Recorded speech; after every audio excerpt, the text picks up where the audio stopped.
뭐 그럼에도 이재명 후보가 지금 독주를 하는 거는 틀림없는 것 안타깝지만 같은데. 현실이죠. 예. 그럼 이재명 후보가 어떻게 하고 있는지도 저희가 좀 짚어보면 좋을 텐데 눈에 띄고 있는 장면이 보수 인사들이 그래도 뭐 인지도 나름 있으신 분들이 이재명 캠프에 뭐 줄줄이 좀 합류를 하고 네. 있어요. 민자준 전 장관으로부터 시작해서 뭐 최근에 이제 김상욱 의원, 현역 의원이죠. 예. 김용남 전 의원, 개혁신당에서 그 문병호 전 의원이 네네. 국민의당 출신, 뭐 이런 인사들이 계속 입당하고 있고, 뭐 오늘은 또 뭐 박근혜 대통령 뭐 지지 모임 뭐 이런 분들 네. 그렇고, 그렇습니다. 홍준표 전 시장의 또 지지 모임 뭐 이런 분들이 굉장히 뭐 이재명 캠프에 합류하고 네. 있는데, 그래서 민주당에서는 국민의힘이 말하는 텐트는 빈 텐트고 네. 빅 텐트는 네네네. 네. 이렇게 또 얘기를 하고 있는데 네. 이 장면들은 좀 어떻게 보십니까? 연못에 먹이 뿌리면 잉어들 달려들듯이 자연스러운 움직임 아닌가. 그분들 중에 어떤 국민들의 민심을 대변할 수 있는 뭐 바로미터와 같은 분들이 있냐 하면은 그런 정도 있으신 분들은 아니고 항상 선거 때면 움직이시는 분들이 움직이고 계시다. 뭐 이런 생각이 들고, 기왕에 말씀 나온 김에 저는 김상욱 의원분을 한 번도 제가 직접. 뒷담화는 얘기했어도 예. 이 자리에서 직접 얘기해 본 적은 없는 것 같은데 먼저 조금 비장하게 얘기해 보면 비대위원으로 있으면서 총선 막바지에 선거 막바지에 되게 스트레스 받았거든요. 뭐 지지율이 점점 이제 하향세인 것도 그렇기도 하지만 조금 제대로 된 사람들을 공천했으면 좋겠다. 그래서 이제 한동훈 대표한테도 통화도 하고 했어요. 지금 이렇게 공천되면 어떻게 되느냐. 정말 괜찮은 사람 5명, 10명이라도 국회에 들어가야 제대로 된 견제도 할 수 있고, 이어서야대가 현실이라면 민주당에 맞서서 횡포에 맞서서 좀 견제가 가능하지 않냐, 뭐 그런 식으로 하소연도 하고 좀 강하게 어필을 했었는데, 그때 어느 날 제가 운전을 하다가 그 차 속에서 김상욱 의원님 인터뷰를 들었어요. 예. 이분이 그때 언급했던 인사 중에 하나가 박성민 의원이었었거든요. 그리고 적어도 제 기억으로는 지금 현역 의원이시긴 합니다만은 제 기준으로는 좀 적절치 않아 보인다. 그런 분이었었는데, 예. 그 당시 이제 비대위 총선 때. 네네네. 그분이 이제 뭐 공천도 되고 이제 국회의원으로 당선도 되고 했지만 김상욱 의원이 그 박성민 의원을 언급해요. 제 기억이 맞다라면 인터뷰에서 얘기하고 좀 추천을 받았다. 네, 간접적인 자료로는 있거든요. 박성민 의원과 친분을 과시하고 뭐 추천을 받았다 이런 식으로까지 얘기하면서, 근데 여러분 찾아보시면 아시겠지만 박성민 의원이 뭐 적어도 제 기준으로는 여러 가지 선량으로서 기준치에는 많이 미달하는 분으로 보는데, 근데 그분 추천을 받았다고 하고, 제가 좀 썸뜩했던 건 뭐냐면 그분 김상욱 의원이 인터뷰를 들으면서 그 인터뷰가 총선 전이든 후든 제 생각이 바뀐 게 없는데 되게 즐거워하시더라고요. 네. 여러분 생각해 보시면 아시겠지만 총선 직전에는 정말 우리 국민의힘 분들, 특히 뭐 한동훈 대표라든가 정말 악정부터 하고 있었거든요. 네. 뭐 80석 여론까지도 있었으니까, 여론조사 결과가. 그리고 총선 결과는 잘 아시겠지만 180석이라고 하는 의석을 받았고, 지금 이제 민주당을 중심으로 한 친민주당 계열은 180석 이상을 확보했었으니까요. 그런 분위기에서 시종일관 내내 웃으시면서 인터뷰를 하시더라고요. 그래서 예. 되게 좀 그로테스크하다고 해야 되나요? 좀 네. 참 이상했었는데, 저는 그래서 이분에 대해서 좀 공개된 자리에서 언급을 자제했었는데, 그런 느낌들, 그런 기분들이 다시 떠오르더라고요. 네. 여기 모르면 최대 128만 원 손해. 아정당은 지원금 설치 당일 즉시 입금. 약정 끝날 때마다 받을 수 있어요. 법이 정해둔 지원금 당연히 챙기셔야죠. 심지어 이제 카드까지 최대 혜택 받고 800종 이상 한 번에 비교돼요. 전국 가입자 수 1위 아정당. 가장 많은 가입 수당으로 최대 현금. 다른 곳보다 혜택이 적다면 차액의 120% 보상. 24시간 무료 상담. 초고속 설치까지. 불만족시 전액 환불하는 보장이사도 있어요. 인터넷 정수기, 휴대폰, 이사 청소, 카드까지. 정당하게 받자. 아정당.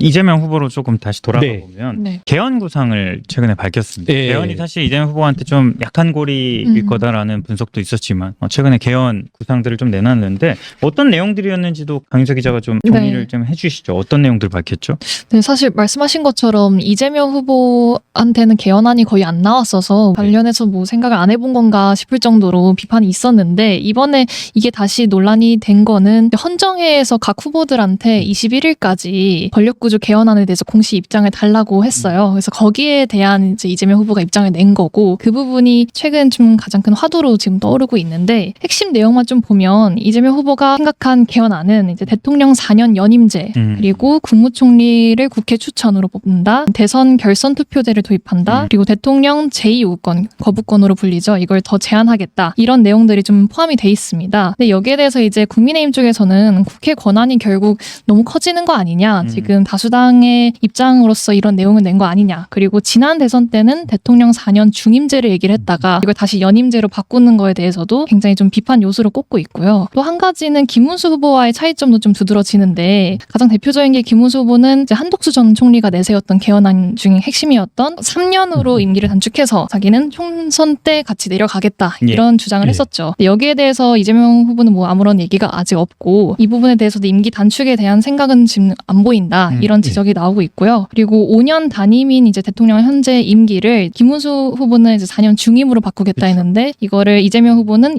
연임제로 생각을 하고 있다는 거죠. 구체적으로 뭐 몇 번까지 뭐 3선까지 된다 이런 안까지는 밝히지 않아요. 네, 거기까지 나오지 않는 상태입니다. 그래서 이런 부분을 보고 지금도 계속 이제 좀 국민의힘과의 갈등 요소로 꼽히고 있는 상황입니다. 예. 회 기사님은 어떻게 보셨어요? 저는 맨 먼저 드는 생각이 우원식 의장이 이야기했을 때 강력히 반대했잖아요. 본인은 언급을 자제하고 뭐 항상 이재명 후보는 그렇습니다만 본인은 뭐 가타부타 말을 안 하는 대신에 소위 말하는 이제 개딸들 국정을 지지층이 거의 우원식 의장에 대한 거의 린치에 가까운 수준으로 이제 비난을 했었는데 그때는 반대했다가 지금은 또 들고 나온 이유 그리고 그때 그 지지층들은 지금은 왜 또 아무 말이 없는 건지. 그러니까 제가 일관되게 저는 개헌안에 대해서 뭐랄까 약간은 소극적인 이유 중에 하나 개인적으로 네. 항상 이분들은 개헌이라고 하는 것을 정략적인 의미로만 이용한다. 정치공학적으로만 뭐 말을 할 때는 뭐 개헌만이 87체제를 끝낼 수 있고 새로운 시대를 열 수 있다 이렇게 개헌 없이 아무것도 불가능하다는 식으로 말을 하면서 또 한편으로는 어떤 시점 하나만 뭐 뜨내기 장사치들처럼 잠깐 뭐 3, 4일 지나면 또 한 말 없어지거든요. 그래서 저는 좀 개헌론의 진정성에 대해서 이재명이라든가 이런 민주당 진영 인사들의 진정성에 대해서 좀 의심이 듭니다. 저는 솔직히. 민주당 입장은 어쨌든 이전에 대선에서도 공약을 밝혔었고 예. 그런데 대선 전에 어떤 약속을 구체적으로 한다거나 이런 거는 조금 제한된다라는 입장이었던 것 같아요. 이 과거에 개헌 논의가 예. 상당히 나왔을 때. 근데 어쨌든 이번에는 구체적으로 안을 좀 내놨고요. 주제를 좀 바꿔서 우리 국민의힘으로 좀 한번 더 넘어가 보죠. 주말에도 일들이 많았거든요. 예. 특별히 저도 깜짝 놀랐는데 토요일 아침에 윤석열 대통령이 탈당을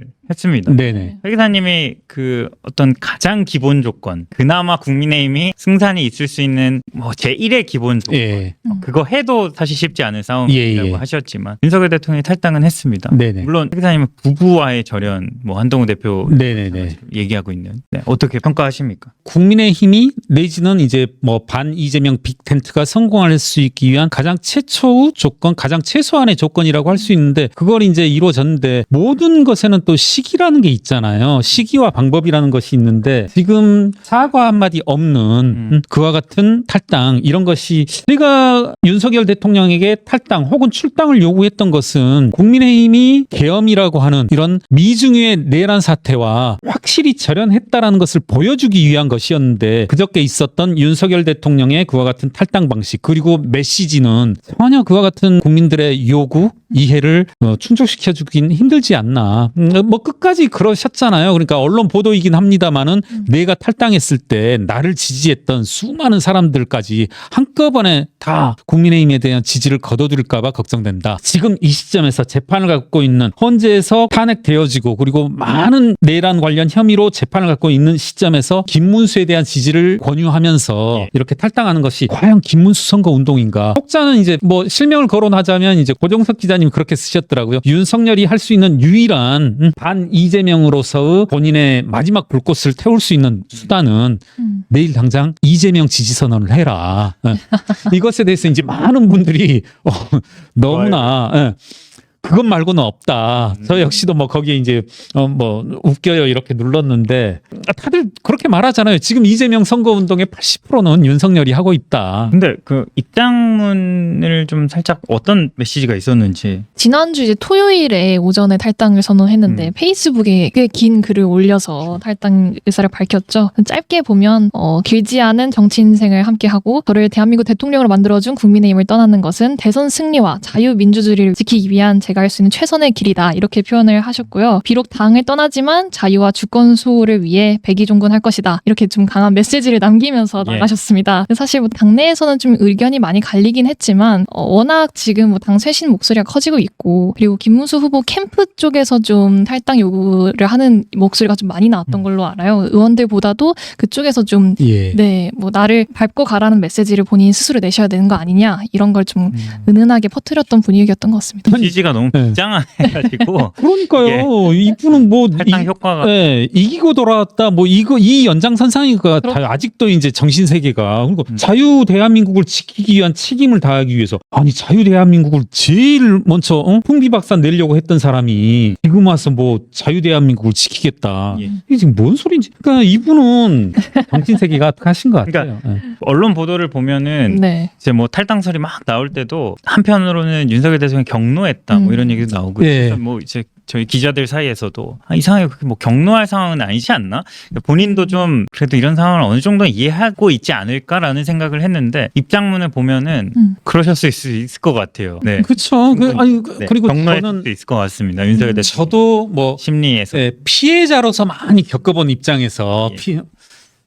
경로했을 것 같다. 네. 충분히 경로했을 것 같고 그리고 이제 기왕이 말씀 나온 김에 저는 윤석열 전 대통령의 태도 그러니까 본인으로 인해서 뭐 저나 한동훈 대표야 뭐 특히 저 같은 피레미야 뭐 그렇다 치더라도 많은 군인들이 지금 범죄자로 재판을 받고 있고 일생의 어떤 연금이 박탈되고 그런 순간들이잖아요. 그런 예. 사람들에 대해서 아무런 미안함을 못 느끼는지 정말 좀 형편없는 사람이라는 생각이 들거든요. 이분은. 네, 그렇습니다. 윤석열 대통령. 그럼 어쨌든 뭐 탈당을 하긴 했는데 탈당 효과는 좀 떨어질 것이다라고 보시는 거죠. 그렇죠. 그러니까 시기와 방법에 있어서 우리가 그걸 굳이 수치와 계량화 해본다라면 있을 수 있는 효과를 100이라고 친다라면 제 생각엔 아예 효과가 없진 않을 테고 탈당을 안 했을 때 효과를 0 그리고 기대치로서 100이라 둔다라면 한 20에서 30 과대평가 해본다라면 한 40까지는 예측해 볼 수 있지 않을까.